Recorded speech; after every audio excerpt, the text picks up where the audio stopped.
وبرکاتہ۔ زندگی بہت پیاری اور بہت آسان سی ہے، مگر ہم بیکار کی ٹینشنوں میں اس کو ضائع کر دیتے ہیں۔ یہ نہیں ملا، وہ نہیں ملا، اس نے بات نہیں کی، اس نے بات نہیں، بیکار کی باتیں ہیں یہ سب۔ اگر کوئی بات نہیں کرتا تو مجھے یہ بتائیں افسوس کس بات کا، کس بات کا ہے آپ کو افسوس؟ میں سمجھتا ہوں سب کی اپنی اپنی مرضی ہے، اپنی اپنی زندگی ہے، اپنے اپنے رول ہیں، اپنے اپنے طریقے ہیں۔ ایک بات کو ہمیشہ یاد رکھیے گا، رشتہ خون کا ہو یا احساس کا، کسی کو مجبور کر کے اپنی طرف متوجہ کرنا غلط ہے۔ زندگی میں چل کریں، اپنے ساتھ رہنا سیکھیں، کام کریں اور فارغ وقت میں اپنا پسندیدہ مشغلہ جو بھی ہے اس میں مصروف رہیں۔ بس بیکار کی باتوں سے الجھنا جو ہے نا وہ چھوڑ دیں۔ میں آپ کو ایک بات بتاؤں، اس میں کوئی شک نہیں کہ ہمارے پاکستان میں پریشانیاں جو ہیں وہ بڑھ رہی ہیں، ہر چیز کو آگ لگی ہوئی ہے۔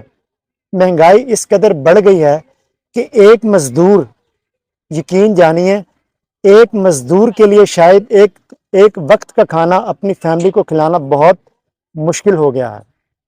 اس مہینے بجلی کے بلوں کو دیکھا جائے تو انتہا ہو گئی ہے۔ خدا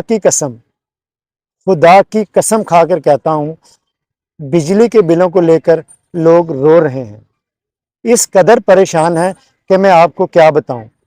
مشکل فیصلے ہمارے حکمران کرتے ہیں، مشکل فیصلے ہمارے سیاستدان کرتے ہیں، اور ان فیصلوں کی وجہ سے عوام فساد کشی کا شکار ہوتی جا رہی ہے، دن بدن غربت میں دستی چلی جا رہی ہے، روتی چلی جا رہی ہے۔ سر یہ تو میں کسی اور طرف چل نکلا ہوں، چھوڑے ساری باتیں، بس اتنا کہوں گا جو آپ کو اہمیت نہیں دیتے نا اپنی زندگی میں، آپ بھی ان کو سرسری سا شامل رکھیں۔ آٹے میں نمک ہو یا نہ ہو، روٹی تو بن ہی جاتی ہے۔ ایسے ہی ساتھ کوئی ہو یا نہ ہو، زندگی یقین جانیے گزر جاتی ہے۔ آپ گزار کے دیکھیں، زندگی گزر جاتی ہے۔